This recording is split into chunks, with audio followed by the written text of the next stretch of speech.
Vamos a esperar un ratito más para ir incorporando a los compañeros que están en lista de espera y empezamos la clase, ¿sí?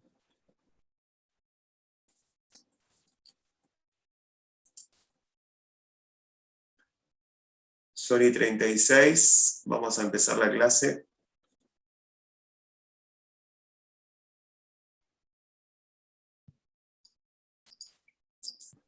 Buenas noches a todos los que me saludaron por el chat. Amalia, Dora, Isla, etcétera, etcétera. Gracias por el saludo y gracias a Carolina que me indicó que se está viendo la pantalla compartida.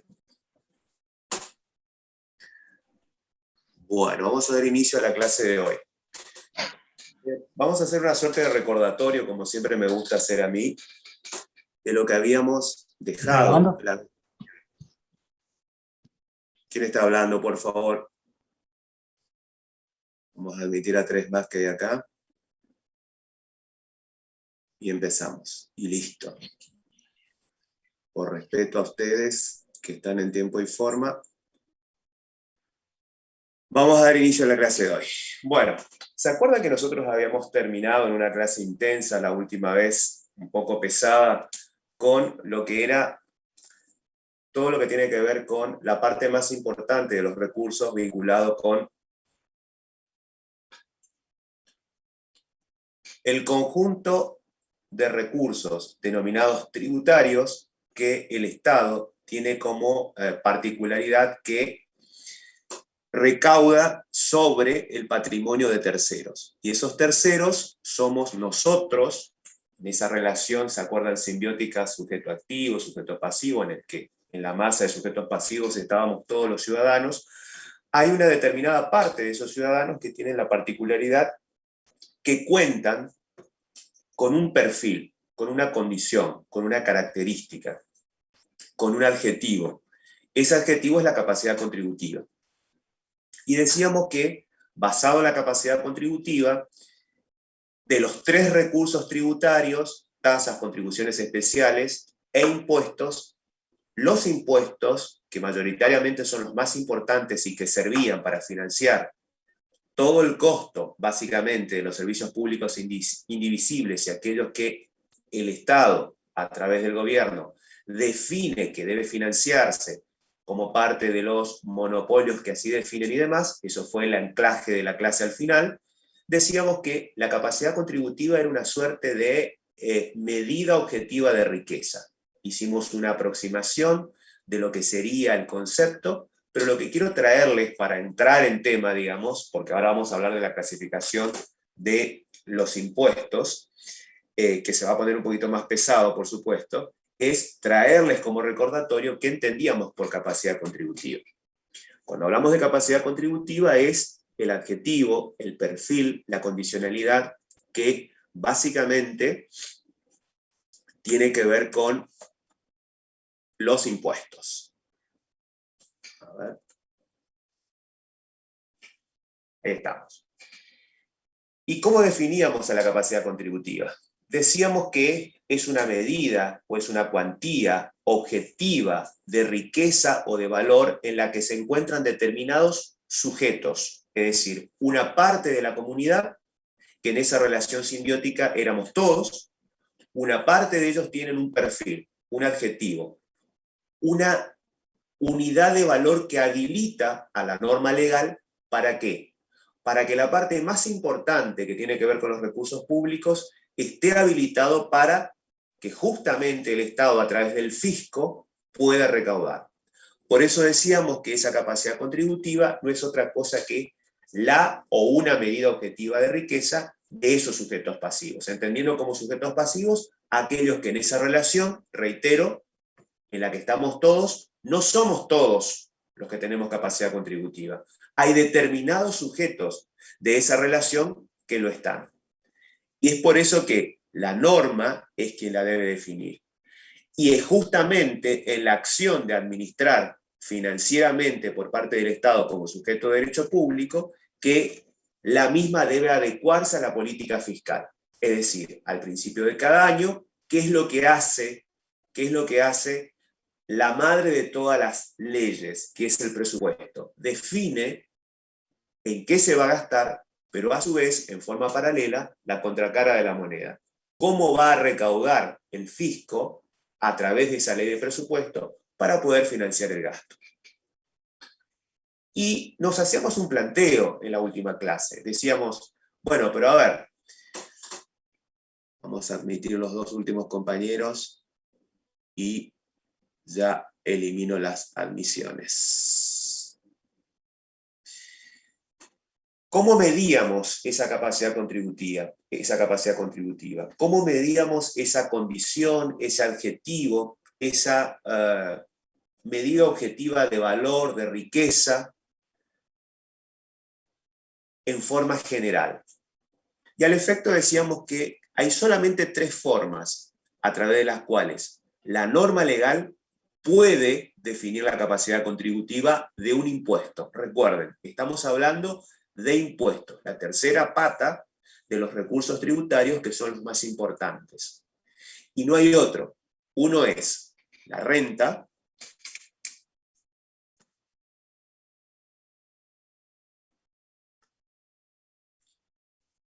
cuando hablamos de renta nos estamos refiriendo a esa medida objetiva de riqueza que tiene que ver básicamente con el ingreso. Es decir, todos los ingresos positivos que esa parte de la comunidad definida como sujetos pasivos que se convierten en responsables o contribuyentes por tener justamente ese adjetivo, que en este caso es el ingreso, genera ¿qué cosa? Capacidad contributiva. Y en este caso ustedes habrán escuchado hablar de que la mejor expresión desde el punto de vista de los impuestos en vinculación con la capacidad contributiva, renta es el impuesto a las ganancias. Renta es el impuesto sobre los ingresos brutos. Segunda medida de valor, que define la capacidad contributiva o la cuantía del impuesto, el consumo. La manera más fácil que tiene el fisco, que representa al Estado, AFIC, rentas o ATM en la provincia y rentas en la municipalidad, para poder recaudar a través del consumo. El consumo es la manera más segura y más fácil de recaudar. Con esta capacidad contributiva, ciertos problemas que se generaban, ¿se acuerdan cuando nosotros hablábamos en la primera clase?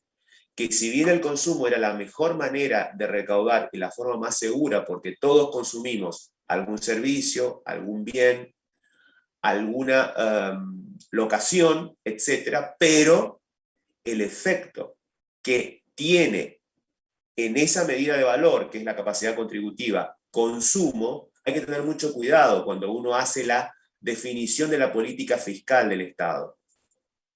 ¿Por qué? Porque la incidencia, por ejemplo, en el IVA, para sujetos que tienen un escaso ingreso mensual, es mucho mayor el impuesto a los consumos que una familia que tiene la misma cantidad de componentes, padre, madre y 2 hijos.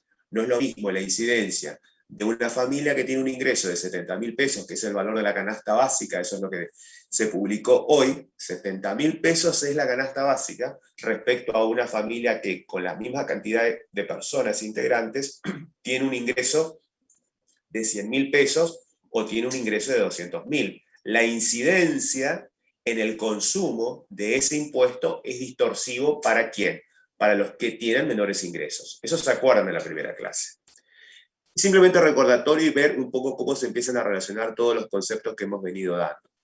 Y la tercera expresión de la capacidad contributiva, o la manera en que se puede medir por parte del legislador la capacidad contributiva, es el patrimonio. Es decir, la expresión material, acá va a ser, la riqueza va a ser la expresión material de la titularidad o la posesión de determinados bienes. Esos bienes generalmente son registrables: autos, yates, inmuebles, casas de veraneo, joyas, relojes, pinturas, antigüedades.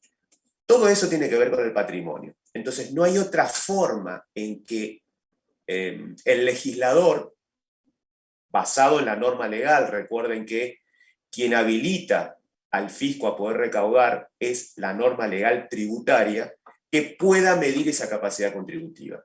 Recordamos, renta o ingreso, consumo en general y patrimonio.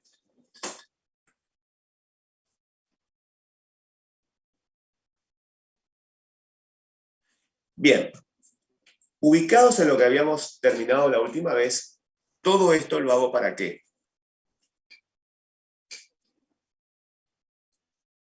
Me fui para atrás. Ahora sí.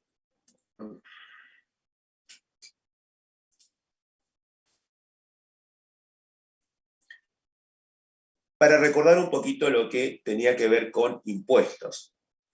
Sabemos ya que los recursos tributarios tenemos tres componentes. Las tasas, inherentes en forma originaria a los municipios, las contribuciones especiales y los impuestos. Esas tres grandes divisiones de los tributos conforman los recursos tributarios.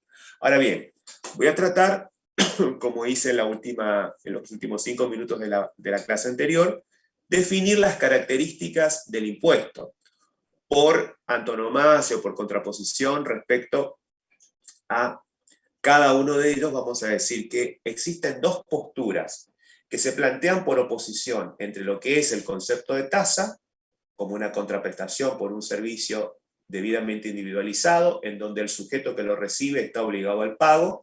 Discutiremos sobre la obligación o sobre la voluntariedad, eso ya está agotado. Acá la idea es tratar de ver cuál es la característica del impuesto. Por oposición a tasa y a contribución especial de mejora, podemos decir que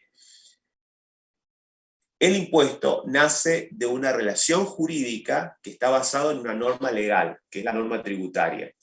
Y la característica por oposición a la tasa es que no existe una contraprestación. Es decir, el impuesto se paga o el sujeto está obligado al pago porque tiene la capacidad contributiva que define la norma legal. La norma legal establece la relación jurídica que viene a, ¿se acuerdan ustedes?, a suplantar lo que era la relación de poder en la época feudal. 2.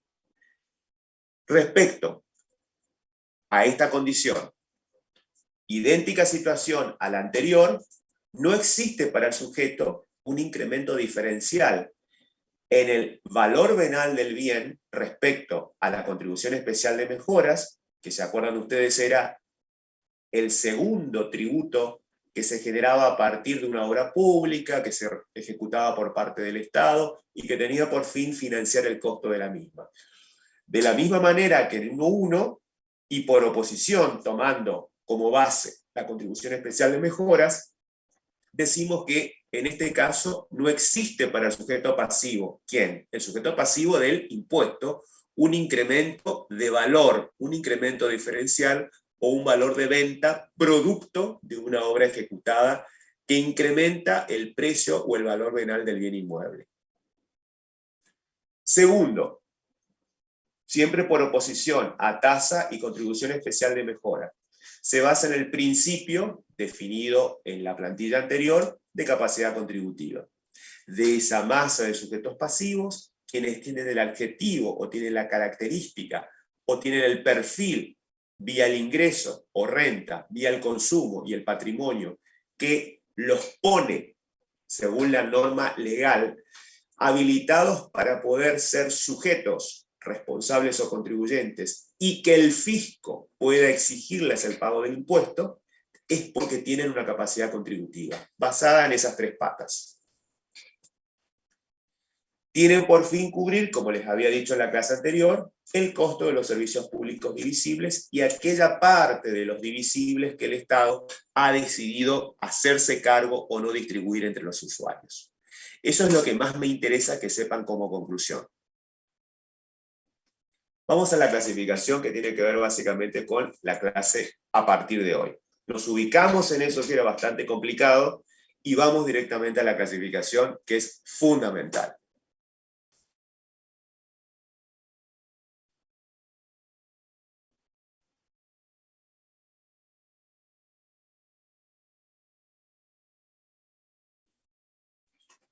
Primero, vamos a hacer como siempre una clasificación que la voy a ir partiendo y la voy a ir analizando de acuerdo a el contenido de cada una de ellas. La primera clasificación, con el mismo criterio que veníamos hablando de gastos, vamos a hablar de una clasificación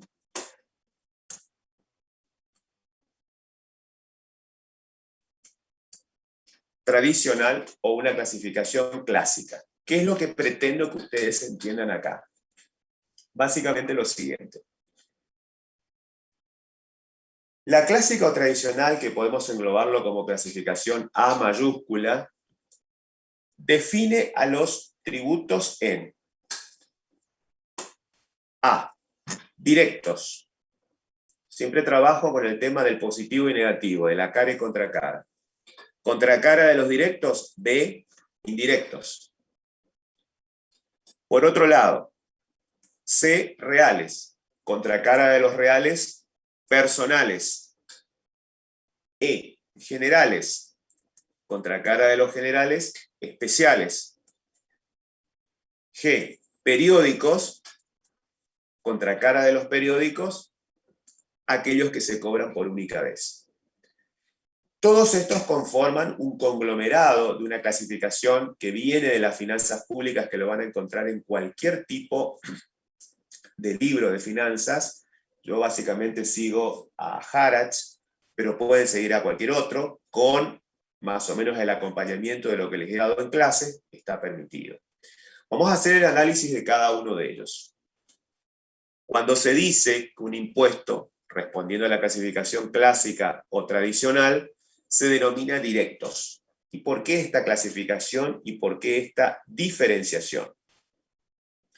La particularidad, para poder entender la clasificación, es que ustedes tienen que, como análisis previo, cuando estudien, cuando respondan una pregunta, cuando vayan al final, es lo siguiente.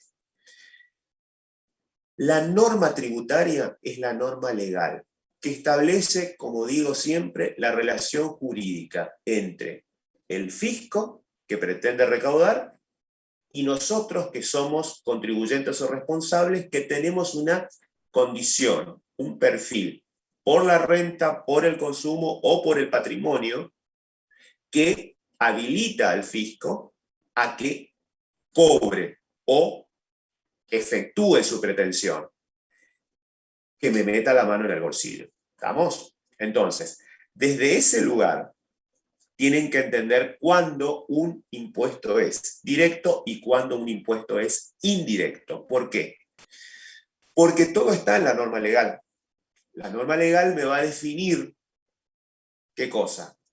El objeto del impuesto, quiénes son los sujetos, cuál es el hecho imponible, cuál es la base imponible, cuáles son las alícuotas. Los 5 elementos básicos que toda norma legal tributaria debe tener. ¿Por qué? Porque el objeto me va a definir qué cosa. El qué está grabado, la pregunta del responsable o contribuyente que tiene ese perfil por capacidad contributiva, para que el fisco se apropie de parte de mis ingresos, de mis consumos o de mi patrimonio. ¿Qué es lo que uno dice? ¿Qué es lo que está grabado? O sea, el qué me responde el objeto. Y el objeto tiene que estar claramente definido en la norma legal. Segundo, los sujetos, es decir, ¿quiénes somos los obligados? Personas humanas, sucesiones indivisas, personas jurídicas, y dentro de las jurídicas, ¿quiénes? Empresas del Estado, el Estado, nacional, provincial, municipal, la iglesia, una ONG, un club deportivo. Todos esos son los sujetos que la norma tiene que definir con claridad. Tercer elemento, hecho imponible. ¿Qué es el hecho imponible? Son los supuestos, ¿sí?, o la nómina de supuestos en que la norma legal dice que, por estar incurriendo en alguno de esos supuestos, yo me convierto en sujeto obligado. Por ejemplo, el concepto de venta en el impuesto al valor agregado que están viendo con el contador Cassim. ¿Qué se entiende por venta en el IVA? Una acepción que se separa completamente de la concepción de venta civilista, comercial e inclusive de la concepción de venta que ustedes tienen estudiado en la contabilidad. Para el IVA, el concepto de venta tiene una definición específica. Entonces, cuando el hecho imponible me dice en el IVA qué se entiende por venta y qué conceptos son asimilables a ventas, me está definiendo qué cosa. Un hecho imponible.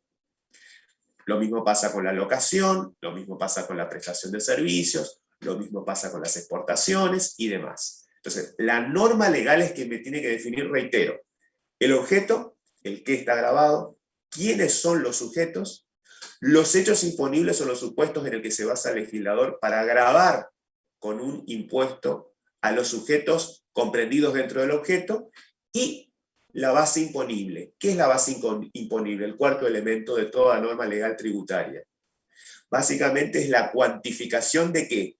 De aquello que se configuró como hecho imponible en la realidad. Cuando se produce la venta, ¿qué es lo que tengo que hacer? Cuantificarla. Y cuantificarla significa asignarle un valor en dinero, una unidad de medida. Es decir, para lo que ustedes están viendo con el contador Cassim, el concepto de venta de IVA es particularísimo solamente para la ley de IVA. Y la base imponible no es otra cosa que el precio neto computable. ¿Que de dónde surge? De la documentación respaldatoria, que es la factura o documento equivalente. ¿Empiezan a relacionarlo todo? Bien.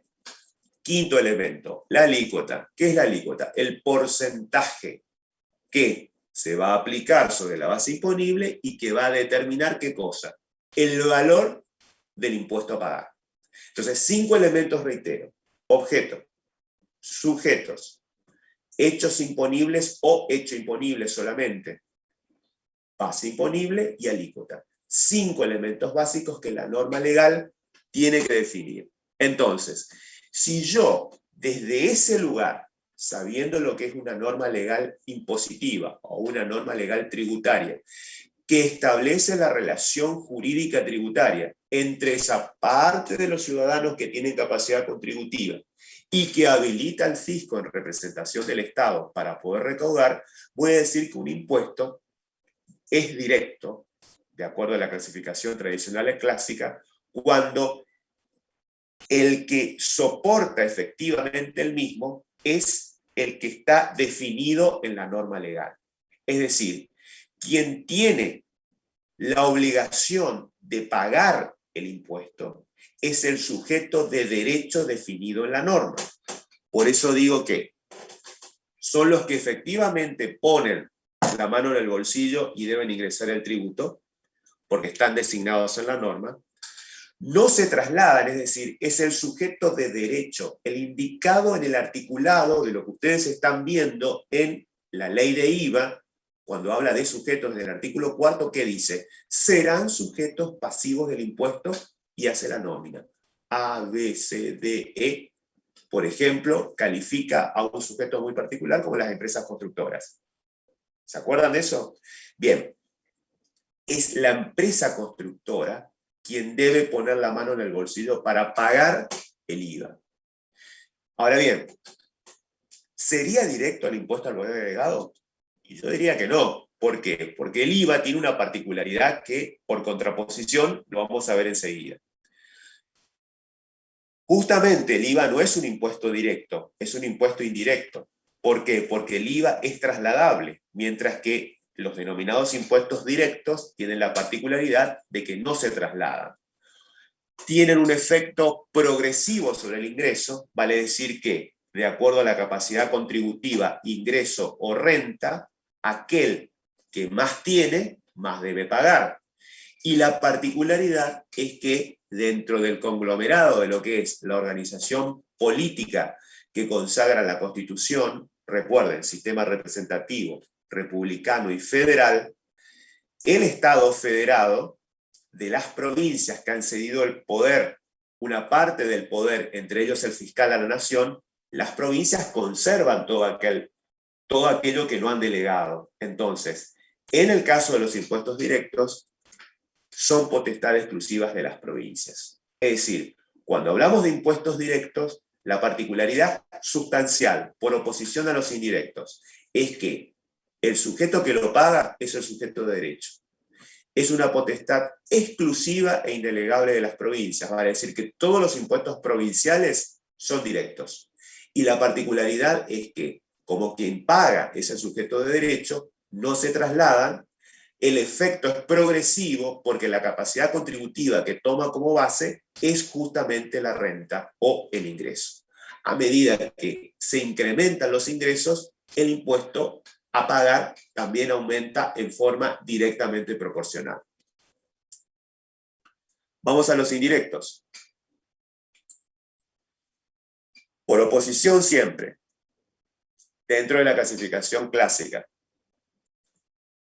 Decíamos, si de esa parte de los sujetos definidos en la norma, hablábamos del segundo elemento sustancial, después del objeto venían los sujetos, quien los tiene que pagar no es el sujeto de derecho, como en el caso de los directos, sino que es el sujeto de hecho, lo que técnicamente se denomina sujeto de facto, como el caso del IVA, que es un impuesto netamente indirecto. La particularidad es que, para el supuesto de los impuestos indirectos, quienes terminan metiendo la mano en el bolsillo, quienes terminan soportando la carga tributaria, no son los sujetos de derecho, sino los sujetos de facto, o sea, los de hecho o los que no están designados en la norma.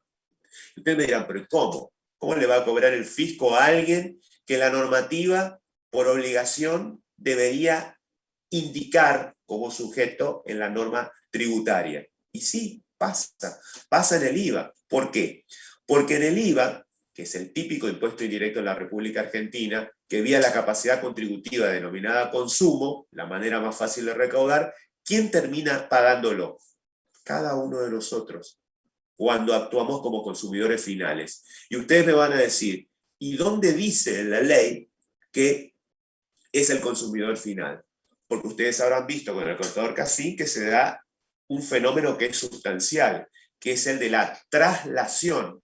Vale decir, en la etapa de un producto final que yo consumo, por ejemplo, en una góndola del supermercado, hay una etapa, un proceso económico en el cual el impuesto, el IVA, está aplicándose en cada una de las mismas. Desde la etapa originaria, cuando se obtiene la materia prima, cuando la materia prima es transformada o industrializada, cuando el producto termina y es comercializado por las cadenas mayoristas, cuando en forma minorista llega a los supermercados o al almacén cuando ustedes van y compran un kilo de pan, o compran un kilo de carne en la carnicería del barrio, o van a la carnicería mayorista. Es decir, en cada una de esas etapas está el IVA. Ahora bien, ¿significa que cada uno de los titulares de esa etapa lo termina pagando? No.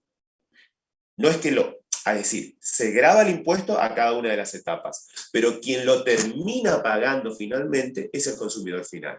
Ahora, ¿el consumidor final en el artículo 4 está designado como sujeto? No, porque no es sujeto de derecho, es un sujeto de hecho, porque justamente se da el fenómeno de la traslación, porque quien paga finalmente son otros sujetos distintos a los que el artículo 4 de la ley de IVA designa como tales. Eso trae a colación, ¿qué cosa? Que por contraposición a los impuestos denominados directos de potestad netamente provincial, la potestad en este caso sea exclusiva de la nación, no pueden haber impuestos indirectos que cobren las provincias y que, por contraposición al efecto progresivo sobre la renta o el ingreso, en este caso tienen un efecto regresivo sobre el ingreso. ¿Por qué? Porque básicamente,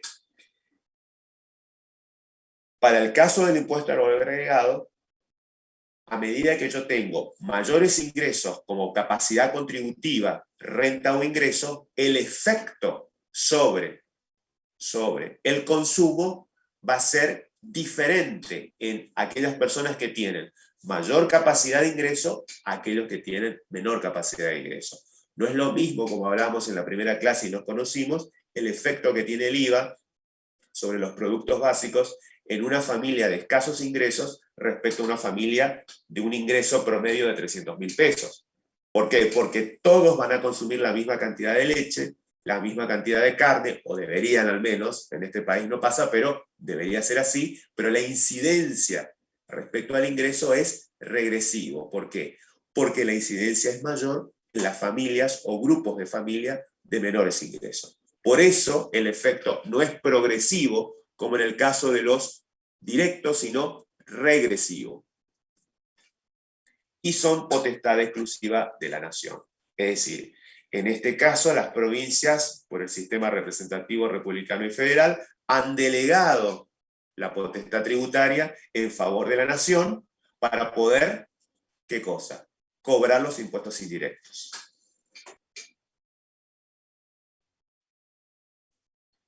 Vamos a seguir analizando la clasificación tradicional o clásica. ¿Cuándo se dice que un impuesto es real? Por contraposición a los personales.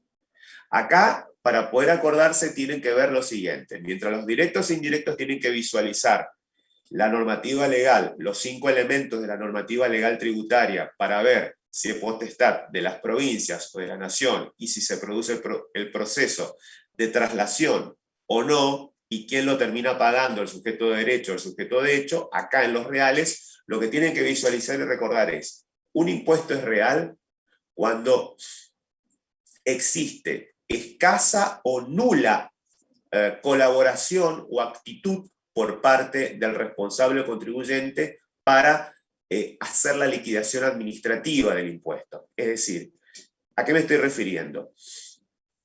Primero, que un impuesto es real cuando no existe colaboración, no es el contribuyente o el responsable que por la capacidad contributiva, generalmente, que tiene que ver con el ingreso o la renta y el patrimonio, quien dice, yo acá me presento, hago mi declaración jurada y pago el tributo o pago el impuesto. Es decir, no hay una cuestión actitudinal o una cuestión de acción colaborativa desde el punto de vista administrativo, es decir, no se presenta voluntariamente. Entonces, por eso decimos que no existe una colaboración explícita o administrativa. ¿Para qué?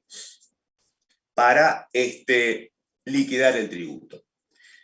¿Y quiénes son los sujetos pasivos? Esos sujetos pasivos, nuevamente, no son los que están definidos en la norma legal.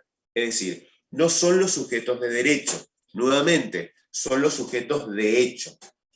Ahora bien, ¿qué lo termina convirtiendo finalmente en reales? Más allá de la cuestión actitudinal de colaborar con la declaración jurada y de que en definitiva quien lo termina pagando es el sujeto de facto o el sujeto de hecho. ¿Cuáles son los hechos imponibles que sirven de respaldo para decir que esos sujetos están obligados al pago de un impuesto real? El o los hechos imponibles definidos en la capacidad contributiva son manifestaciones objetivas de riqueza. Esa manifestación objetiva de riqueza los convierte en obligados al pago del impuesto real. ¿Por qué? Porque son titulares, como dije anteriormente, generalmente de bienes registrables, propiedades, casas de veraneo, inmuebles, lanchas, automóviles, motos, joyas, bienes de lujo registrables o no, entre otros. Es decir, queda claro que los hechos imponibles no son una manifestación objetiva de riqueza por su situación personal, sino una manifestación realmente objetiva. ¿Cuál es la objetividad de esa capacidad contributiva?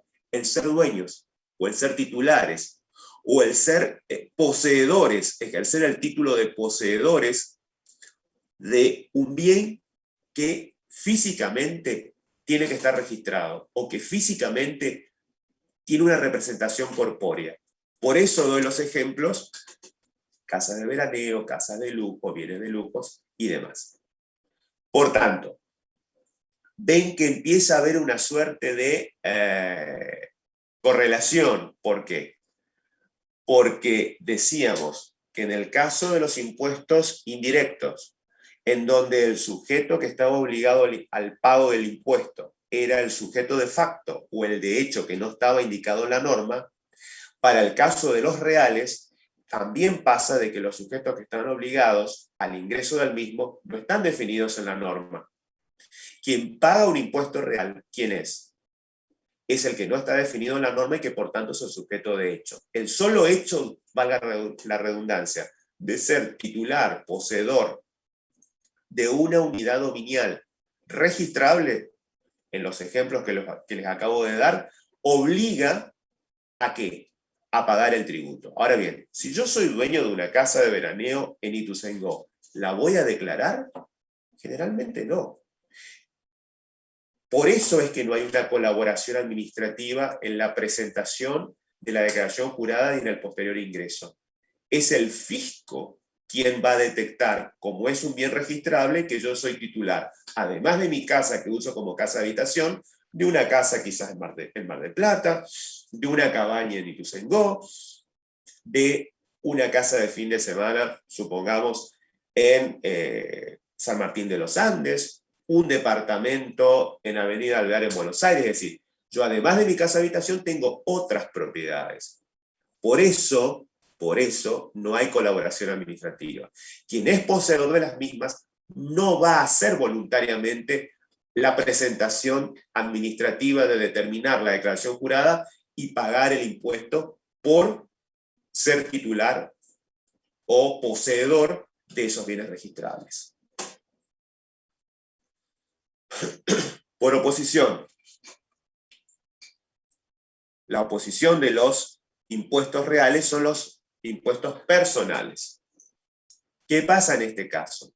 Mientras la característica del anterior era que había una clara falta de interés en colaborar con el fisco en la confección de la declaración jurada desde el punto de vista administrativo, acá hay una clara definición de que el responsable o el contribuyente confecciona su declaración jurada, confecciona el alta en el impuesto, confecciona las modificaciones que se producen en la misma, produce también vía online la baja del mismo o cualquier modificación que pueda importar un cambio de su condición o de su situación tributaria en el impuesto. Y básicamente lo que hace es, al colaborar administrativamente con el fisco, es presentar su declaración jurada. Por eso es un impuesto personal, porque hay una clara manifestación objetiva de comunicar todos los cambios desde el alta o cambio de situación de revista, modificaciones, bajas y demás en el tributo. ¿Dónde lo hace? Lo hace ante el fisco. Y la clara definición de la misma está en que en el periodo fiscal que corresponda, conociendo los vencimientos que impone el fisco, presenta su declaración jurada.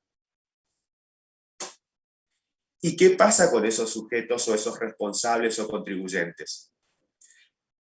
Por contraposición a los impuestos reales, la norma legal tributaria menciona en forma explícita quiénes son los sujetos pasivos. Por tanto, quien lo termina pagando no es el sujeto de iure o el sujeto de hecho, es el sujeto de derecho. ¿Por qué?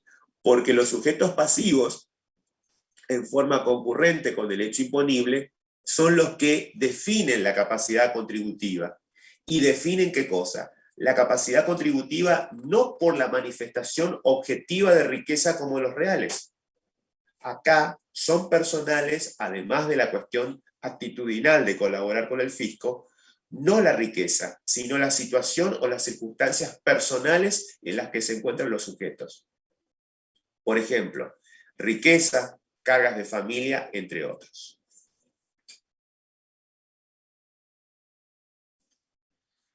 Vamos a los generales, dentro de la clásica o tradicional. Los generales, como bien lo indica su denominación, ¿qué es lo que graban? A la totalidad de la manifestación de riqueza, sin importar que esa capacidad sea una manifestación por las circunstancias personales en las que se encuentra el contribuyente o la capacidad medida en la expresión de riqueza a través de algún bien registrable. Es decir, graban el conjunto, tanto la manifestación de riqueza personal como la real. Por contraposición, F, ¿cuáles serán los especiales? Son los que solamente se remiten a grabar, de acuerdo a la norma tributaria, una determinada manifestación. Mientras los generales graban la manifestación personal y la real, esta no es global, se circunscribe a una sola de ellas, o es personal o es real.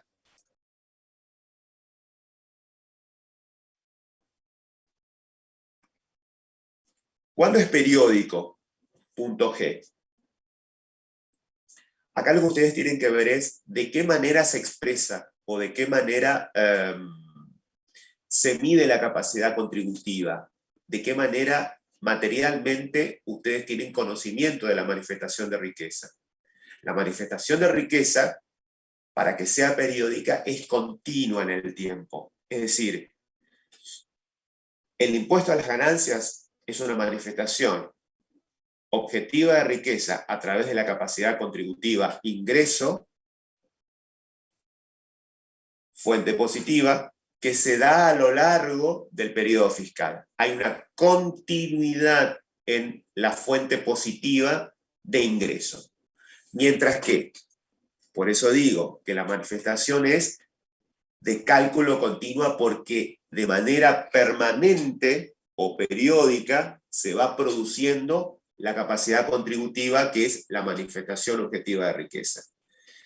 Por contraposición a los denominados impuestos por única vez, en donde los hechos definidos como base de cálculo tienen una condición para convertirlos en impuestos por única vez y no ser periódicos. ¿Cuál es?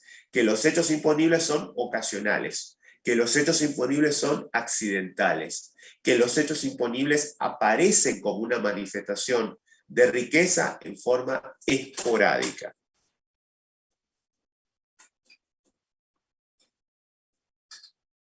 Hice la clasificación de los impuestos en forma clásica o tradicional. Vamos ahora a modernizarlo un poquito.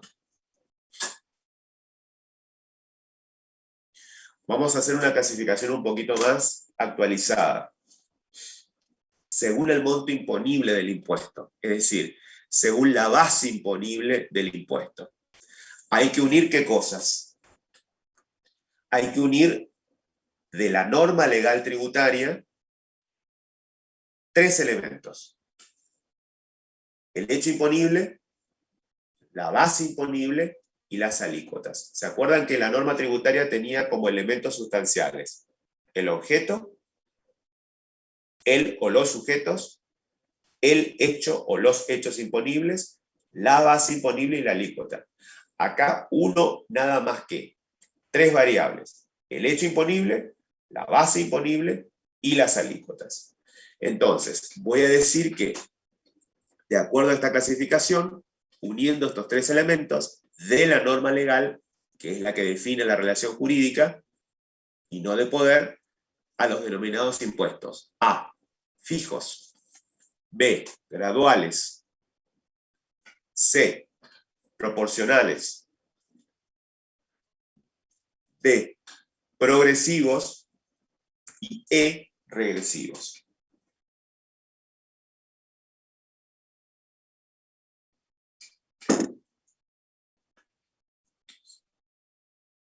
Vamos a hacer el análisis de cada uno de ellos.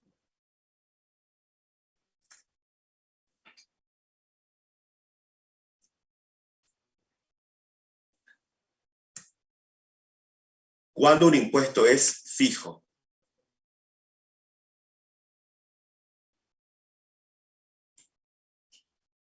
De acuerdo a esta segunda clasificación, a la que podemos denominar B mayúscula o 2. La clasificación de acuerdo a el monto imponible del impuesto. ¿Cuándo es fijo?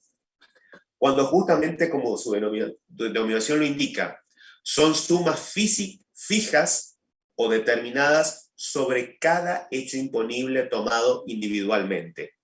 Ejemplo, es lo que pasaba en en la antigüedad, digamos, no en la antigüedad, digamos, hace 30 o 40 años, con el pago de las patentes para poder ejercer el comercio, la industria y demás. Antes se pagaba un derecho, ¿sí? Era un derecho para ejercer el comercio, un derecho para actuar como industrial.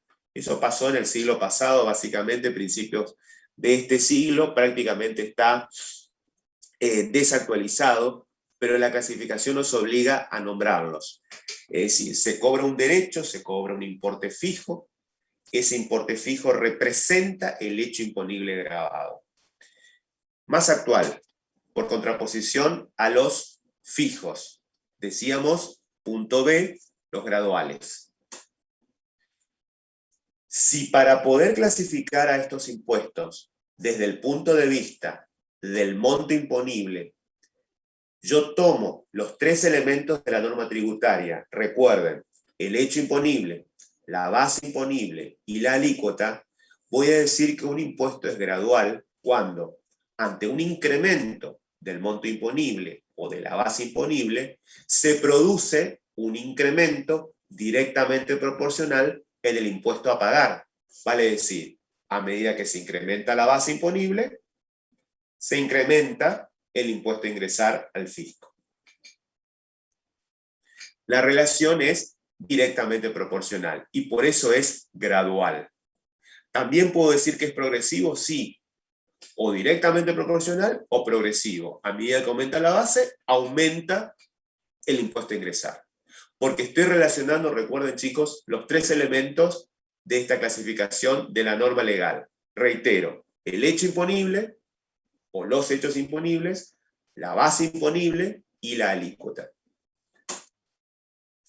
¿Cuándo es proporcional por contraposición a los graduales?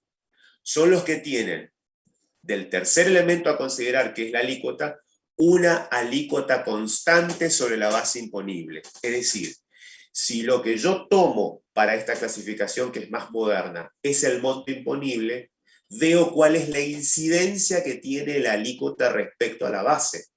Entonces, si la alícuota es constante, quiere decir que la alícuota no se modifica. Típico caso, el IVA. El IVA ustedes tienen dos grandes alícuotas, la general del 21% y la reducida al 10,5% o la incrementada al 27% según lo que dice el legislador. Ahora bien, esa alícuota general es siempre la misma. Esa alícuota reducida o incrementada es siempre la misma. Entonces, la incidencia que tiene en el impuesto a pagar, considerando la alícuota, independientemente de que suba o baje el monto imponible o la base imponible, va a ser siempre constante. Para este caso, entonces, doy como ejemplo el IVA. Para el caso de los graduales, que es muy parecido a los progresivos, va a ser el impuesto a las ganancias. Vamos a ir desgranándolo. ¿Cuándo un impuesto es progresivo? Punto D de la clasificación un poco más moderna. Son los que, básicamente, tomando como base el monto imponible o la base imponible, tienen una alícuota creciente ante un incremento de la base imponible. ¿Por qué? Porque el impuesto a las ganancias, por ejemplo, para el caso de personas físicas, la mayoría no ha hecho esta materia y está incluida, digamos, como mención general en el programa, pero por una cuestión de tiempo no la damos. En el caso del impuesto a las ganancias de personas humanas o de personas físicas, como decíamos antes, ¿qué pasa? Quien más gana, más paga, pero no porque sea gradual, sino porque a medida que aumenta la base imponible, la alícuota va cambiando. En el impuesto a las ganancias para personas humanas o para personas físicas hay escalones. Hay un determinado monto que está exento, lo han visto en las noticias, hace no más de un mes y medio por cuestiones eleccionarias. Recuerden que el mínimo no imponible se incrementó. El mínimo no imponible es el monto exento. A partir de $1 por encima del mínimo no imponible, se debe pagar ganancias. Recuerden, es el monto neto que recibe la persona física o la persona humana, que son en estos momentos más de 170.000 pesos. Ese es el monto mínimo. Profesor, Sí. ¿cuál entonces es la diferencia con el gradual? Que en el Entre el caso, progresivo y el gradual. en el caso del gradual, ante un incremento de la base, hay un incremento del impuesto a ingresar. No necesariamente, el gradual tiene una tasa progresiva, puede tener una tasa constante. Gracias. Por favor. Entonces, si ante un incremento de la base imponible que va por escalas, hay un incremento en la alícuota y eso lo hace justamente no gradual, sino progresivo, voy a decir que será progresivo cuando, ante un incremento de la base imponible, hay un incremento de la alícuota. Quien gana más allá del mínimo no imponible, de los 170.000 netos de bolsillo, 195.000, por darles un valor, serían los de la primera escala. Esa es una alícuota muy baja. Quien gana de 196.000 a 250.000, por darles un valor, ese no es el valor real, tendrán una alícuota incrementada. ¿Pero por qué? Porque el impuesto es un impuesto progresivo. Ante un incremento de la base imponible, la alícuota aumenta en forma directamente proporcional. Por eso el ejemplo es el impuesto a las ganancias, no para las empresas, sino el impuesto a las ganancias para las ex denominadas personas físicas, hoy denominadas personas humanas. Por contraposición a los progresivos, los regresivos, el caso típico, en el IVA, ya lo van a sacar por deducción. Si lo que estoy tomando como elemento de referencia es el monto imponible o la base imponible, ¿cuál es la condición para que sea regresivo? Son los que tienen una alícuota decreciente ante un aumento en la base imponible. Es lo que habíamos dicho. El efecto regresivo se da para las personas de menores ingresos con respecto al impuesto al valor agregado, cuando por los consumos a igual cantidad de grupo familiar en cuestiones básicas que tienen que ver con la canasta básica, hoy de 70.000 pesos, no es lo mismo la incidencia de aquel que tiene un ingreso de 70, aquel que tiene un ingreso de 150, aquel que tiene un ingreso de 500.000. Entonces, se vuelve regresivo, ¿por qué? Porque la alícuota decrece, o sea, la incidencia que tiene respecto a los sujetos de mayores ingresos es menor. Por eso se dice que, tomando como referencia a los regresivos, son los que tienen una alícuota decreciente ante un aumento de la base imponible. Cuando en realidad, la realidad es que es regresivo por el efecto económico, pero el IVA, como les dije, es un impuesto básicamente ¿de qué tipo? ¿Qué tipo de alícuota tenía? Proporcional. Es la del 21% en la general, la incrementada al 27% o la reducida al 10,5%. La incidencia que tiene sobre los ingresos de las personas de menores ingresos, valga la redundancia, es mayor cuanto más bajo es el ingreso. Y se torna decreciente a medida que aumenta el mismo. Ejemplo, el IVA.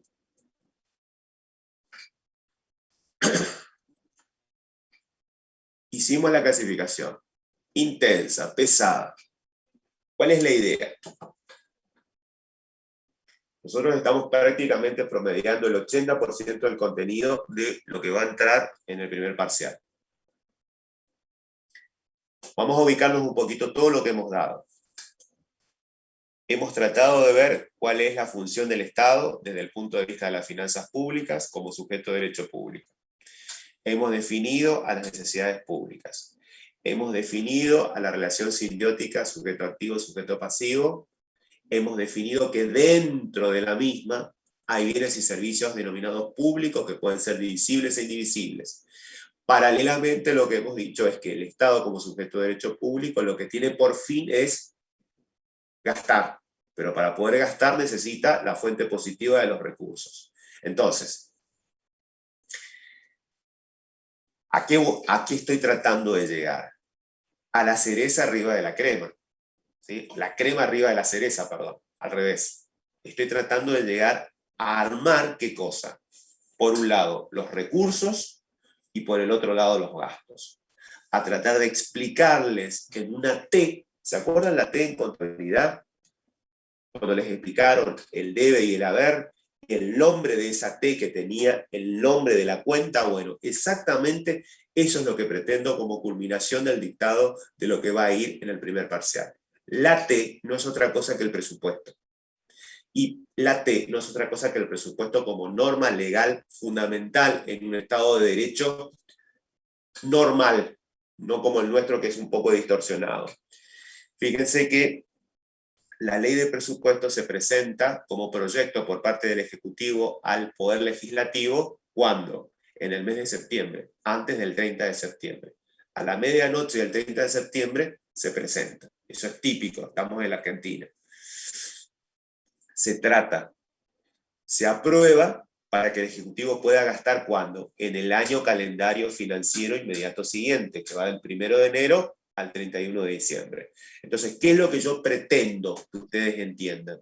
De que para poder llegar a la ley de máxima, a la que respalda al Estado como sujeto de derecho para poder gastar, a partir de una habilitación que tiene que ver con los recursos, que es la norma legal tributaria, representada en sus tres formas, tasas, contribuciones especiales e impuestos, que es la más importante, ¿qué cosa? Puedan entender cuestiones básicas que hacen a que ustedes como sujetos pasivos en esa bolsa del lado derecho de esa relación simbiótica pueden estar, cuando consume, como cualquier sujeto, consumidor final, ¿qué cosa? Siendo afectados por un tributo, por un impuesto nacional, por un impuesto que es indirecto, por un impuesto que se traslada, que lo terminan pagando ustedes como sujeto de hecho, no como sujeto de derecho porque la norma no lo menciona. Eso por un lado. Que entiendan que si están en relación de dependencia y tienen un buen ingreso, puede ser que ustedes sean sujetos pasivos como personas humanas del impuesto a las ganancias.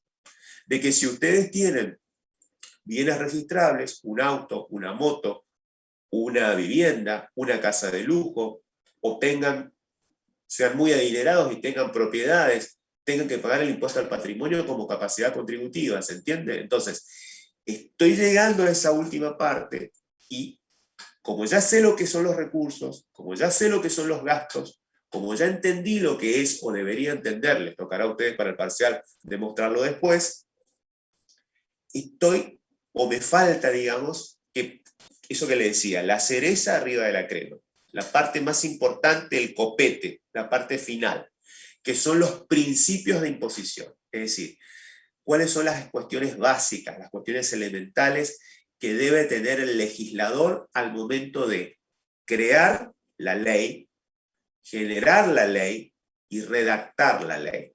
La ley no es otra cosa que la norma legal tributaria, que me va a definir esa relación jurídica tributaria entre yo, parte de esa bolsa de sujetos pasivos denominados ciudadanos, que por tener una capacidad contributiva expresada en la renta o en el ingreso, expresada en el consumo o expresada en el patrimonio, habilite al Estado y envíe al fisco en su representación para que me cobre ¿qué? Un impuesto.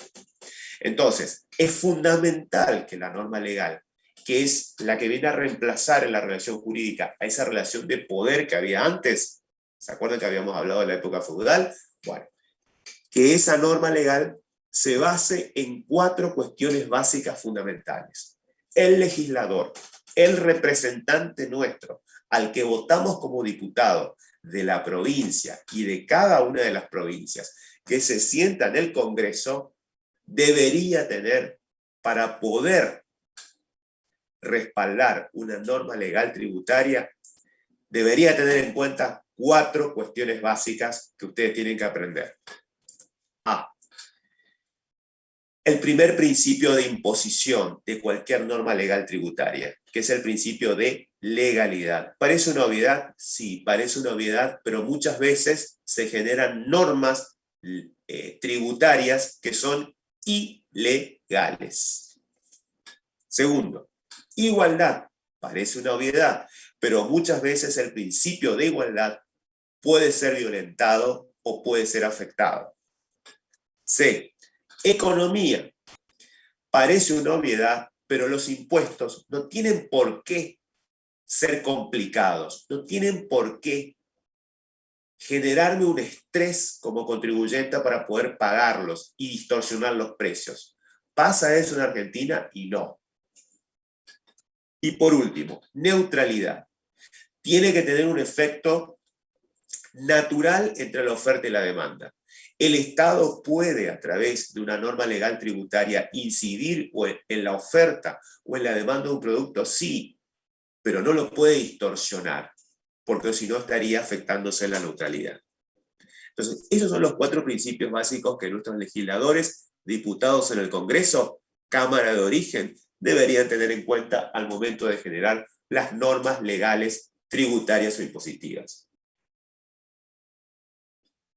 Mi pregunta es, ¿todos los diputados están en condiciones?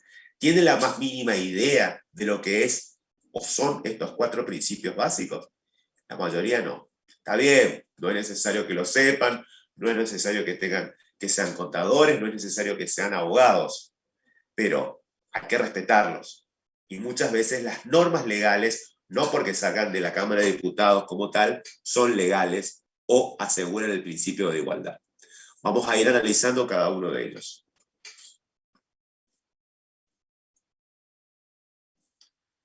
Primero, este principio que parece una obviedad.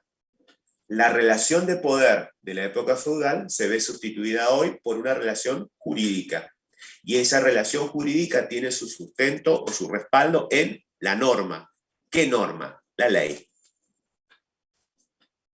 Ahora bien, volviendo al derecho constitucional, volviendo a la primera clase, el sistema representativo, republicano y federal que consagra nuestra Constitución, hace de que quien deba actuar como único autorizado con potestad o con facultad que descansa en esa organización política que consagra la Constitución. ¿Quién es el único de los 3 poderes que puede generar una norma tributaria? El poder legislativo. Es indelegable. No lo puede generar el poder ejecutivo. El poder ejecutivo puede presentar un proyecto, pero la norma legal sale del poder legislativo. Y la Cámara de Origen es la que es la Cámara de Diputados, no la Cámara de Senadores. Quien genera normas tributarias o impositivas y normas vinculadas con las exportaciones e importaciones es el Poder Legislativo. Es su potestad exclusiva. Y volvemos. Cuando hablamos del principio de legalidad, esa norma legal, la norma impositiva, la norma tributaria, debe tener los elementos básicos de los cuales hablábamos al principio de la clase, cuando yo intentaba explicarles la diferencia entre impuestos directos e impuestos indirectos. Es decir, ¿cuáles son esos elementos? El qué, el quiénes, el cuáles, el cuánto o el quantum y el porcentaje. El primero, el qué, objeto del impuesto. El segundo, el quiénes, el o los sujetos. El tercero, los supuestos en los que se basa el legislador para definir quiénes están obligados. El quantum o la valoración en moneda de curso legal de ese precio neto computable. Les traigo el IVA, que están dando con el contador Cassim, como respaldo de la base imponible. Y la alícuota, el porcentaje que debo aplicar sobre la base imponible para obtener el impuesto ingresado. Independientemente de que la capacidad contributiva sea renta o ingreso, consumo o patrimonio, independientemente de cuál sea la capacidad contributiva que toma como base el legislador, toda norma legal debe tener estos 5 elementos. No le puede faltar el objeto, no le puede faltar el o los sujetos, el hecho imponible, la base imponible y la o las alícuotas. Si no, la ley está mal redactada. ¿Qué más? No se admiten discusiones, es decir, Una norma legal tiene que tener estos 5 elementos básicos. Ahora bien, una norma legal está redactada por personas humanas, más o menos capacitadas, más o menos tramposas, más o menos con buenas o malas intenciones. Una norma legal no necesariamente es legal porque está la norma. La norma puede tener defectos. Entonces, cuando la norma tiene defectos o hay dudas o hay discusión en cuanto al alcance de lo que quiso decir el legislador en la ley, cuando por ejemplo dice, etcétera, cuando por ejemplo dice coma y otros, cuando dice o expresa generalidades y no me queda claro quiénes son los sujetos y no me queda claro qué es lo que verdaderamente está grabado, entonces eso merece una interpretación. Y esa interpretación hace de que la misma tenga que ser restringida o circunscripta de manera restrictiva a lo que quiso decir el legislador cuando lo escribió. Es decir, yo cuando tengo una discusión sobre generalidades y hay zonas grises, tengo que recurrir a lo que en la técnica tributaria es la interpretación de la norma. Y la interpretación a priori, la primera que hace cualquier ser humano, ¿cuál es? La interpretación literal. ¿Qué es lo que quiso decir el legislador? Y esa interpretación literal debe ser restringida, no amplia.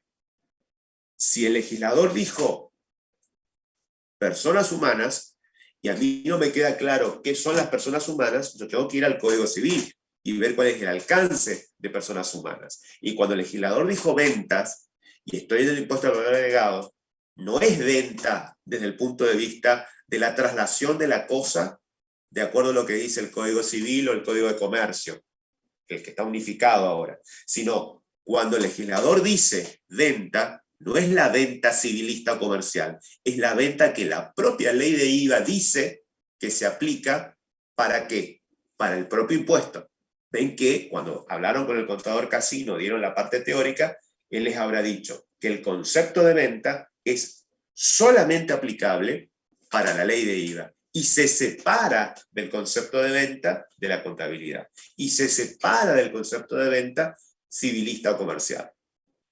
Entonces, cuando hay discusiones, la interpretación de la norma, de lo que quiso decir el legislador, que merece discusiones y donde van a estar ustedes como responsables o como contribuyentes, tratando de aclarar una cuestión, quien lo va a resolver, ¿quién va a ser? Lo va a resolver seguramente un planteo administrativo o un planteo judicial. Por vía judicial diciendo que lo que quiso decir el legislador no resulta claro, pero nunca se aceptan analogismos. Nunca yo puedo decir, bueno, por analogía o por asimilación al concepto de venta, voy a decir que el concepto de venta que quiso expresar el legislador en el IVA es similar al concepto de venta desde el punto de vista civil o comercial. No, ¿por qué? Porque está clarísimo que el concepto de venta es exclusivo del impuesto propiamente dicho. Por eso dice que cuando hay discusiones o cuando hay este tipo de interpretaciones que generan zonas grises, lo que se debe hacer es aplicar el principio de literalidad, no de manera amplia, sino restringida, y cuando tengo una duda de la palabra que puso el legislador, voy a lo que ya no se usa, chicos. Por eso hablamos tan mal, porque no se lee. ¿A dónde? Al diccionario. Y si el diccionario habla de generalidades, me voy a los conceptos asimilables, por ejemplo al de venta, que consagra el legislador en el IVA. Pero nunca se aceptan analogismos o asimilaciones. Y esto nos trae a colación, como conclusión del principio de legalidad, el primer principio de imposición básico, cuando el legislador intenta generar una norma, es que el fisco tiene que tratarnos a todos los responsables o contribuyentes. Recuerden, a esa bolsa de ciudadanos, a esa bolsa de sujetos pasivos, que estábamos de este lado y el Estado estaba acá como sujeto activo, que por tener determinada capacidad contributiva basada, reitero, en el consumo, en la renta o en el patrimonio, nos convertía en sujetos responsables o contribuyentes del tributo, recuerden, el fisco nacional a través de la FIP, el fisco en todo lo que tiene que ver con importaciones y exportaciones a través de la Administración Nacional de Aduanas, eso a nivel nacional, o el fisco provincial a través de la ATM, o el fisco municipal a través de la Dirección de Rentas de cada municipio, no puede hacer una aplicación de la norma legal en forma discrecional. ¿Qué quiere decir discrecional? Que, por ejemplo, porque yo soy, voy a dar un absurdo, pero es real, porque yo vivo dentro de las 4 avenidas, voy a tener un tratamiento diferente en el pago de la tasa inmobiliaria, recuerden el ABL en Posadas, de aquel que está en Villa Cabello, o de aquel que vive en la Ruta 213, o de aquel que vive en el nuevo barrio Itaipeuazú. Todos somos iguales ante la norma. Todos, por recibir el servicio en el que claramente está definido el beneficiario, cada uno de nosotros como usuarios, somos contribuyentes ¿de qué? De la tasa.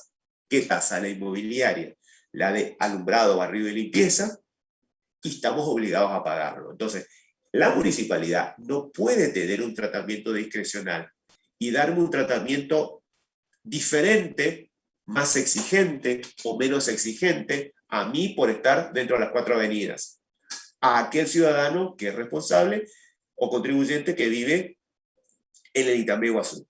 ¿Se entiende? Entonces, la norma debe ser aplicada de manera igual para todos. Eso no es el principio de igualdad, sino que no se puede por parte del órgano de recaudación, el fisco, actuar en forma discrecional. No pueden haber beneficios ni perjuicios en favor o en contra de ninguno.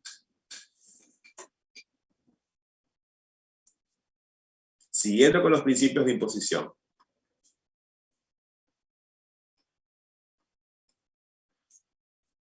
El principio de igualdad. Otra cuestión que parece una obviedad. El principio de imposición de igualdad se basa en el concepto de capacidad contributiva. ¿Se acuerdan? En la manifestación de riqueza objetiva o manifestación que por determinadas circunstancias personales se encuentra responsable. Por eso el principio de igualdad es fundamental. Y es el que en la norma legal tributaria debe definir que a igual manifestación de medida objetiva de riqueza corresponde igual carga impositiva. Las públicas están paradas por el principio de capacidad contributiva. Por eso el sustento o la base es el principio de capacidad contributiva y se da la igualdad, se consagra el principio de igualdad como principio de imposición cuando a igual manifestación corresponde igual carga.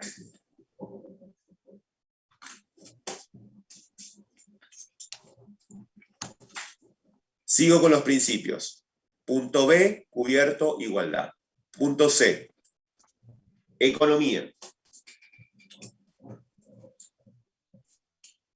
Otra cosa que parece una obviedad, pero que muchas veces no se da. Cuando hablo de economía, es como por ahí han escuchado hablar por parte de alguna materia que han dado quizás en derecho y demás, lo que se denomina economía procesal, ¿se acuerdan? Es decir, ¿qué es la economía procesal? Yo tengo que evaluar siempre, cuando me refiero a la economía procesal en un juicio, lo que sea, es lo más lógico, es decir, yo tengo que tratar de accionar judicialmente gastando lo menos posible. Bueno, en la consagración del principio de imposición, que denominamos economía, la economía se da en lo siguiente, que la creación de un tributo, la creación de un impuesto, debe ser de cumplimiento versátil, flexible, sencillo, tanto para quién, para mí, como contribuyente responsable, como para el fisco, que es el que está encargado de fiscalizar y recaudar, y controlar a través del fisco de que se dé cumplimiento con lo que dice la norma. La pregunta del millón es, ¿los tributos, los impuestos en la República Argentina responden al principio de economía? ¿Es fácil, sencillo, versátil, flexible, como pasa en los Estados Unidos, o en Europa, o en Canadá, por decir ejemplos, de que el propio responsable liquida su propio impuesto online? No. Salvo el monotributo, que hace como 15 años cuando se implementó era una cosa medianamente sencilla, hoy hasta el propio monotributista tiene que tener un contador. Y tiene que tener un técnico universitario administrativo contable que seguramente va a ayudar al contador, o lo podrá hacer él solito. Muchas veces un sujeto monotributo no merece muchos problemas, si uno lo estudia bien, lo puede llegar a tomar como cliente. Ustedes lo pueden hacer tranquilamente. Ese es uno de los objetivos de la materia nuestra, de poder capacitarlos como para poder hacerlo. ¿Qué pasa? ¿Es sencillo? No. ¿Por qué? Porque la norma es engorrosa, porque es difícil de interpretar, porque hay constantemente modificaciones, y lo que debería ser sencillo por el principio de economía y lo que debería ser versátil se convierte en engorroso, tedioso, complicado. ¿Por qué? Porque estamos en Argentina. Por eso digo que la economía importa justamente contemplar esas cuestiones básicas: sencillez, versatilidad, flexibilidad, no solo para el responsable o contribuyente, sino también para el propio fisco.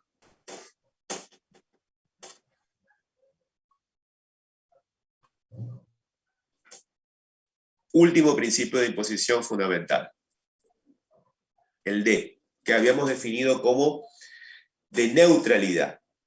Todos los impuestos tienen que ser neutros, es decir, recuerden lo siguiente: cuando hablábamos de aquel cuadrado perfecto en el cual el Estado, como sujeto de derecho público, dependiendo de la orientación política que tenga, más o menos de izquierda, más o menos en pro de que el Estado sea un sujeto gendarme o controlador de la economía, o menos controlador de la economía, independientemente de eso, en el cuadrado perfecto en el que la incidencia de ese sujeto de derecho público en la acción de satisfacer bienes y necesidades a través de bienes y servicios públicos podía tener mayor o menor participación en la economía, independientemente de ese sistema, ¿sí?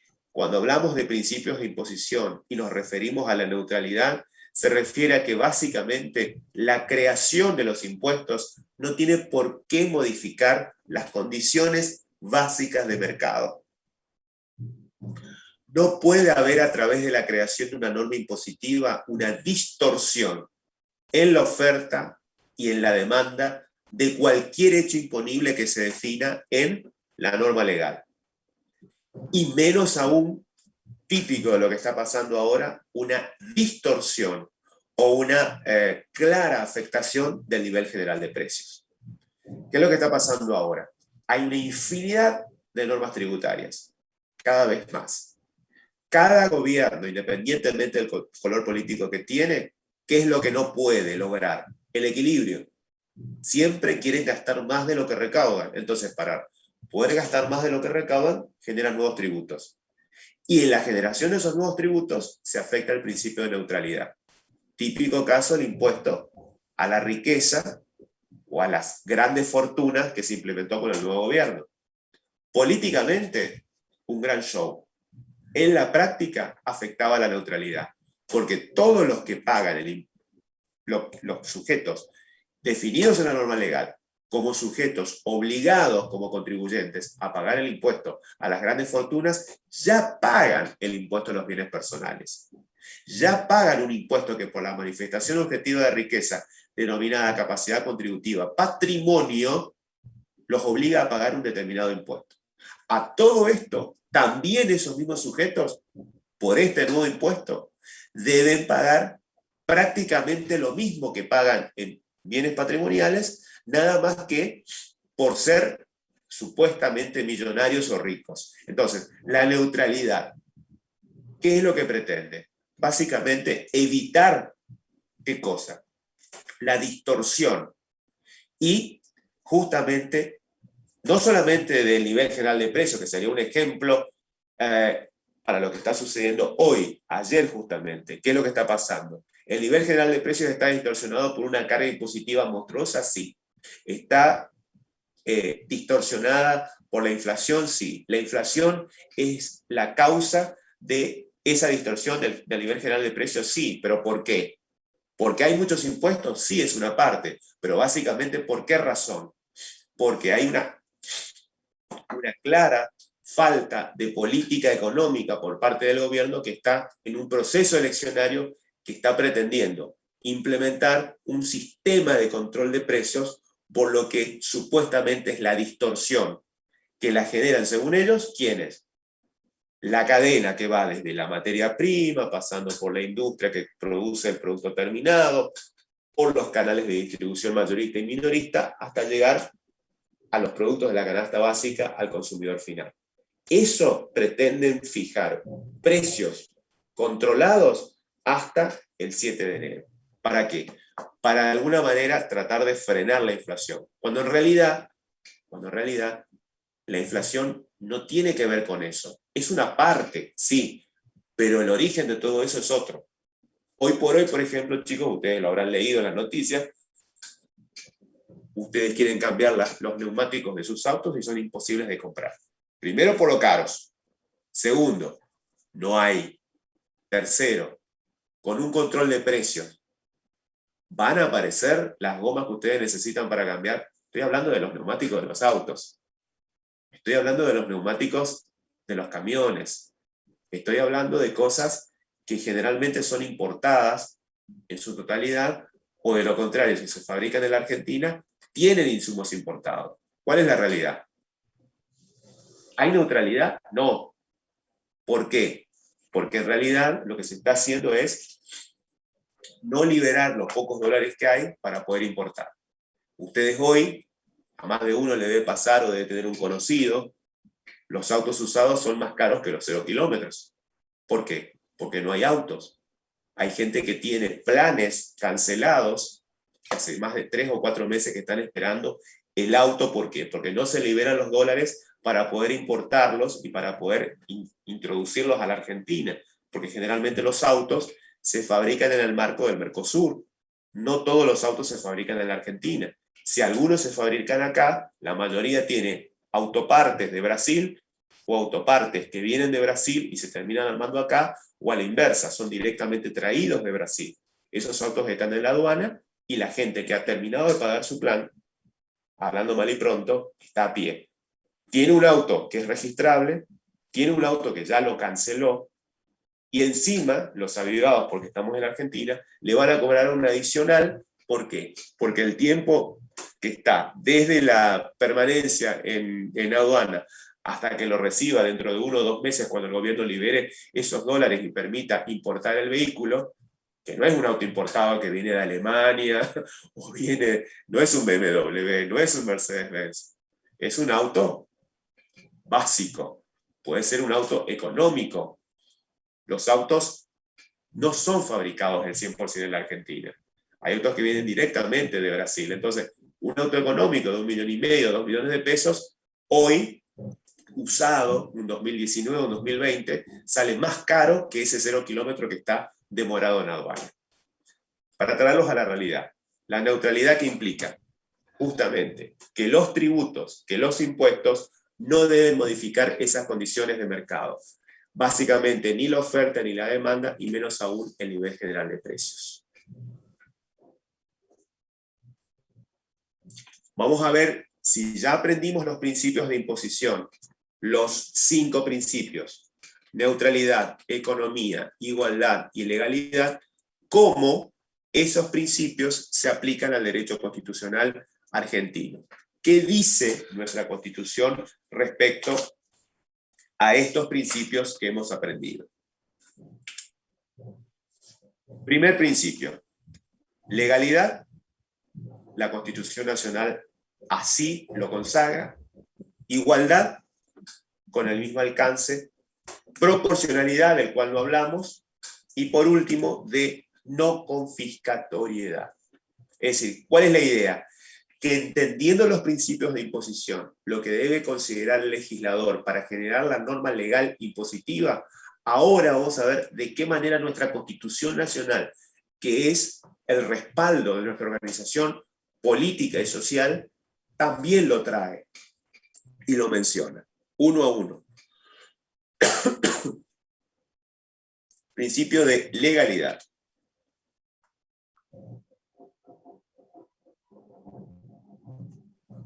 Un poco ya lo vimos. El principio de legalidad está consagrado en la Constitución cuando dice que la potestad originaria o la facultad originaria de crear impuestos y establecerlos descansa en la Cámara de Diputados del Poder Legislativo. Es indelegable. Esa norma legal que surge del Poder Legislativo debe definir ¿qué cosa? El hecho imponible, su aspecto temporal, espacial, objetivo y subjetivo. El hecho imponible es sustancial. Cuando hablo de su aspecto temporal, me estoy refiriendo a cuándo se produce el nacimiento del hecho imponible, el cuándo. El espacial, me estoy refiriendo a cuál es el ámbito territorial de su aplicación, dentro de la República Argentina o dentro de la provincia. Objetivo, responde al concepto de objeto, qué es lo que se grava. Y subjetivo, quiénes son los que están indicados como contribuyentes o responsables. Así como el Poder Legislativo tiene la potestad originaria o la facultad originaria de crear y establecer impuestos, quien los reglamenta, ¿quién es? Por el sistema representativo, republicano y federal, el Poder Legislativo. Es decir, la norma legal surge del Poder Legislativo. Quien lo reglamenta a través de un decreto reglamentario, valga la redundancia, es el Ejecutivo. Es decir, quien viene a hacer las últimas modificaciones sin modificar. O sea, modificar no quiere decir de que el Poder Legislativo haga una cosa y el Ejecutivo haga otra. No. Viene a aclarar, viene a incorporar cosas que no resultaban de todo claras. ¿Puede haber una impugnación por parte del Poder Ejecutivo? Sí. Vuelve a la Cámara de Origen, pero quien termina en definitiva estableciendo y creando los impuestos es la Cámara de Origen. ¿Estamos? Y una vez que sale de la Cámara de Origen con las consideraciones de lo que surge, de lo que le parece al Poder Ejecutivo, va a la Cámara de Senadores y la norma legal tributaria sale como norma legal. Y el decreto reglamentario, así como lo ven ustedes en la ley de IVA, vieron que tienen en la separata, que ustedes la habrán comprado, o la norma que habrán bajado gratuito de internet, tienen la ley de IVA propiamente dicho y el decreto reglamentario. Ese decreto reglamentario lo que viene a hacer es, fíjense que cuando empezaron a usar la normativa, ustedes iban primero a la ley. Cuando tenían algunas cuestiones que no estaban contempladas en la ley, que les quedaba como generalidades, el decreto reglamentario les aclara. Entonces, están utilizando como ley la Ley General del Poder Legislativo y como decreto lo reglamentado por el Ejecutivo. Así salen las normas legales. Fundamental, principio constitucional de legalidad, me dice que, según la Constitución, todas las normas legales, impositivas o tributarias, son para aplicar de aquí para adelante. Yo no puedo aplicar una norma definiendo el o los hechos imponibles en su aspecto temporal, espacial, objetivo y subjetivo, por más que lo diga el legislador y por más que el decreto reglamentario lo diga a través del Poder Ejecutivo, de hoy para el año 2020. 2020 ya está prescrito. Tiene que ser a partir de hoy en adelante. Por eso digo que no pueden aplicarse impuestos en forma retroactiva. No puedo aplicar normas para el pasado. Siempre tiene que ser para el futuro. Ya lo habíamos hablado, la interpretación de la normativa siempre es literal y restrictiva, no aplica analogismos o asimilaciones. Ante la duda, la interpretación es lo que quiso decir el legislador, y en forma no amplia, sino restringida o restrictiva. Ya lo dijimos también, no corresponde aplicar la norma tributaria de manera discrecional por parte de la AFIP. Todos tenemos que ser tratados como iguales en ese supuesto de que, como parte de los sujetos pasivos, nos convirtamos por la capacidad contributiva en contribuyentes o responsables. Y esa discrecionalidad, de pronto, en la interpretación administrativa que hace la AFIP, ¿por qué? Porque la AFIP, o rentas en el municipio, o ATM en la provincia, es el órgano de fiscalización. ¿Puede discutirse una cuestión cualquiera ante el propio órgano de fiscalización? Sí. Ese órgano de fiscalización es un órgano administrativo. Si yo no quiero discutirlo administrativamente, ¿puedo ir ante la justicia? Sí. Pero en todos los casos, tanto el Poder Judicial como el órgano administrativo, en cualquiera de sus formas, AFIP, aduana, ATM o Dirección General de Rentas del municipio, no puede aplicar de manera discrecional la normativa. La normativa tiene que ser por igual para todos. Y por último, todas las obligaciones tributarias son justamente obligaciones para el contribuyente y no se pueden derogar por acuerdo mutuo entre las partes. ¿Qué quiere decir eso? Que una vez que a mí la norma y el decreto reglamentario me define como contribuyente o como responsable de un impuesto, yo no puedo ponerme de acuerdo con la AFIP y decir, bueno, dejo de ser sujeto pasivo porque soy rubio, tengo ojos claros y soy millonario. No. ¿Se entiende? Es decir, no puede haber un acuerdo entre el responsable o contribuyente con la AFIP, con ATM o con rentas de la municipalidad, ni tampoco pueden haber acuerdos privados entre los propios responsables o contribuyentes para tratar de evitar el pago del impuesto que define la norma. Por eso dice que no se pueden derogar por acuerdo entre partes, ni tampoco crear por acuerdo entre partes hechos imponibles que no están definidos en la norma. Siguiendo el principio de igualdad aplicado al derecho constitucional argentino,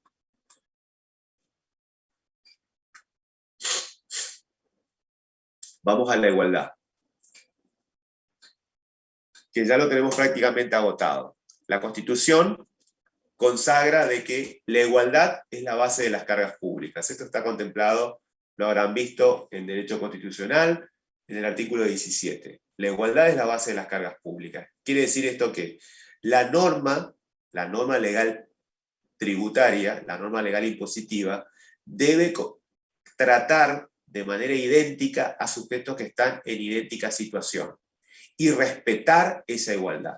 Eso quiere decir que a igual situación de capacidad contributiva, igual carga impositiva.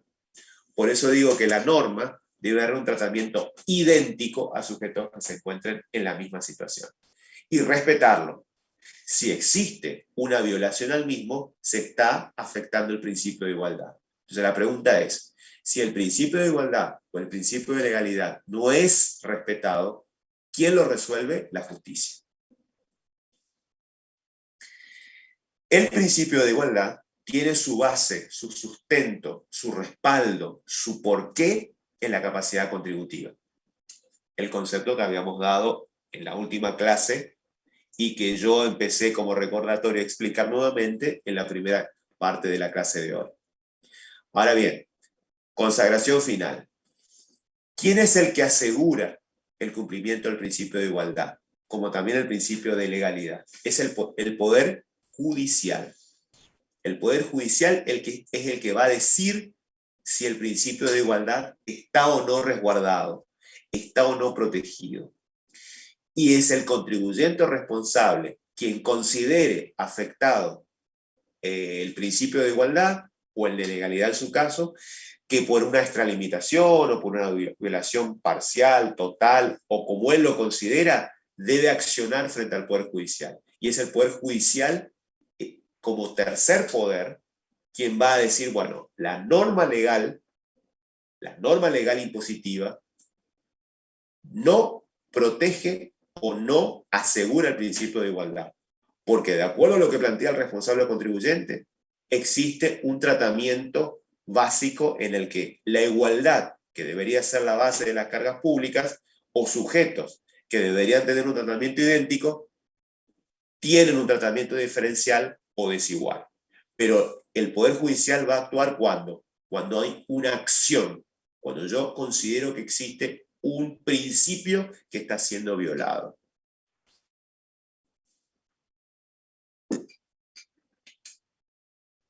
Principio de no confiscatoriedad, que no lo hablamos dentro de los principios de imposición, que eran 5. Recuerden que acá estamos viendo de qué manera los principios de imposición son asimilados por el derecho constitucional. O sea, o la Constitución Nacional los toma y agrega otros. Por ejemplo, como el de la no confiscatoriedad. ¿Qué es la no confiscatoriedad? Esto se vincula directamente con el principio de la inviolabilidad de la propiedad privada. ¿Y por qué viene esto? ¿Por qué la Constitución consagra la aplicación de este principio que es básico? Bien saben ustedes desde un principio que yo les decía, el fisco en representación del Estado lo que tiene como obligación es la obligación de recaudar en nombre de ese sujeto de derecho público. Recauda, o sea, cobra el impuesto, lo fiscaliza o lo controla y se encarga de que los responsables o contribuyentes cumplan en tiempo y forma con lo que dice la norma. Bien, en esa acción de recaudar, ¿qué es lo que sucede? El fisco, les decía yo, burdamente o figurativamente, lo que hace es aprender, es decir, no de aprender de aprendizaje, sino aprender, aprehender, se apropia, me mete la mano en el bolsillo, me mete la mano en la billetera, me mete la mano en la cartera de la mujer, me mete la mano en la caja de mi empresa, me mete la mano en mi bolsillo, figurativamente. Ahora bien, en esa acción de recaudar hay que tener cuidado. ¿Por qué? Porque si la ley obliga a que yo, por tener capacidad contributiva, tenga que pagar un impuesto, eso tiene un límite. Porque yo podría decir, bueno, a mí, como se me ocurre, Estado, realizar una política X, voy a incrementar esa aprehensión, esa metida de mano en el bolsillo del contribuyente responsable. ¿Lo puedo hacer, digamos, extralimitadamente? ¿O hay un límite? El límite es justamente el principio de no confiscatoriedad. El principio de no confiscatoriedad es muy antiguo, tiene que ver con prácticamente principios del siglo anterior. ¿Y qué es lo que pretende? En algún momento, la Corte Suprema de Justicia de la Nación generó un fallo estableciendo que cuando un impuesto es confiscatorio y cuando no lo es. Es decir, estableció un límite. Ese límite del cual hablaba yo. Un impuesto es confiscatorio cuando en la acción de recaudar el Estado, en representación del fisco, se apropia, basado en la norma legal, en un porcentaje mayor al 33% del haber hereditario que le corresponde a los sucesores tomados en forma individual. Esto que parece tan raro y que se lo paso, tiene que ver con lo siguiente. Un impuesto, cualquiera, es confiscatorio cuando pasa ese límite, ese 33%. ¿Por qué? Porque en algún momento el derecho sucesorio, cuando fallece en cabeza del causante una persona cualquiera, una persona humana, sus herederos, y seguramente si es un hombre o una mujer será el sobreviviente, si está casado el cónyuge sobreviviente o el cónyuge supérstite, y sus hijos, sus hermanos o su grado de parentesco en segundo o tercer grado, en el derecho sucesorio pasaba lo siguiente. Fallecido el causante o el titular, la persona física o humana, directamente se dispara la acción de abrir la sucesión, salvo de que, para evitar la misma, ya los bienes del causante estén distribuidos con beneficio de usufructo y se evita de esa manera pagarla a los abogados y el impuesto hereditario del 20% sin sentido. Que eso, consejo mío, háganlo si lo pueden hacer para evitar justamente que entre los abogados y el fisco se lleven esa parte del haber hereditario. Entonces, supongamos que no hubo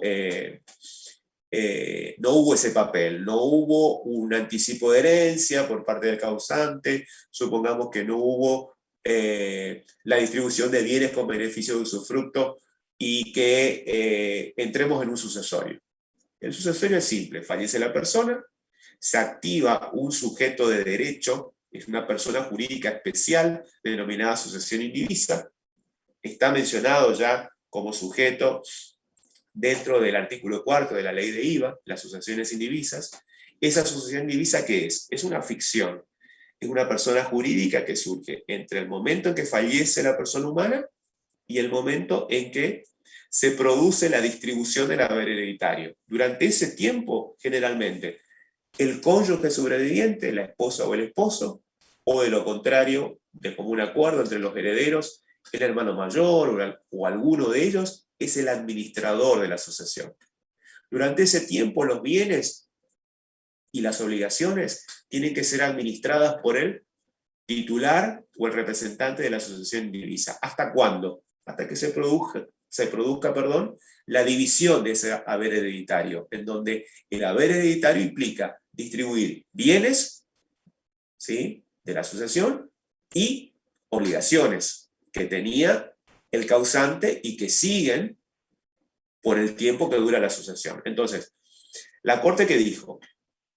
Cuando se produce la distribución de bienes y obligaciones entre los herederos, el tributo que debían pagar no podía superar el 33%. Si superaba el 33%, resultaba confiscatorio. ¿Y por qué resultaba confiscatorio? Porque violaba el principio de la propiedad privada. Es decir, el Estado se está comiendo parte de mi patrimonio y eso resulta violatorio del principio de propiedad. Que el fisco quiera cobrar porque la norma legal tributaria así lo ordena, perfecto. Que el fisco me quiera fiscalizar, perfecto. Pero, ojo, hay un tope, hay un límite, porque si no, habilitaríamos a un loco cualquiera que saque una norma legal y que diga, bueno, perfecto, a partir de mañana la alícuota del IVA, en vez de ser del 21%, va a ser del 40%. ¿Eso es confiscatorio? Sí. ¿Por qué? Por esto que dijo la Corte. Pero esto que dijo la Corte estaba circunscrito ¿a qué? Al impuesto que debían pagar ¿quiénes? Cada uno de los herederos una vez aprobada la cuenta particionaria. Entonces es simplemente traer este fallo de un sucesorio consagrado por la Corte a principios del siglo pasado, traído a una alícuota de cualquier tributo que, para no ser confiscatorio, no debería superar el 33%. Y la pregunta es, ¿hay algún tributo que tenga un porcentaje o una alícuota, para hablar correctamente en términos tributarios, que exceda ese 33%? Sí. El impuesto que pagan las empresas cuando pagan el impuesto a las ganancias, que es de el 35%. Y ahí está la discusión justamente. Y ahí está la discusión también con el impuesto a las grandes fortunas. Si uno suma lo que paga un sujeto dentro del impuesto a las grandes fortunas con lo que paga por capacidad contributiva a patrimonio de bienes personales, obviamente que el mismo podría llegar a ser confiscatorio. Con esto de hoy, el último principio consagrado y aplicable en el derecho constitucional argentino de los principios de imposición, terminaríamos con los contenidos que entrarían en el primer parcial. Lo único que me quedaría pendiente es la parte de presupuesto. Yo lo que pretendo con presupuesto es que ustedes sepan el concepto, sepan cuáles son las funciones del presupuesto y medianamente cómo se arma un presupuesto, mejor dicho, no cómo se arma, sino cómo se expone. Eso no me va a llevar más allá de media hora aproximadamente. Seguramente voy a usar esa media hora de la clase siguiente. Voy a darle esa primera parte y luego seguirá el contador Casín con la parte referida a IVA. Así que nos estaremos viendo la semana que viene a las 7:30 de la tarde por no más de media hora. Tengan ustedes buenas noches, sigan cuidándose y ha sido un placer estar con ustedes. Nos vemos.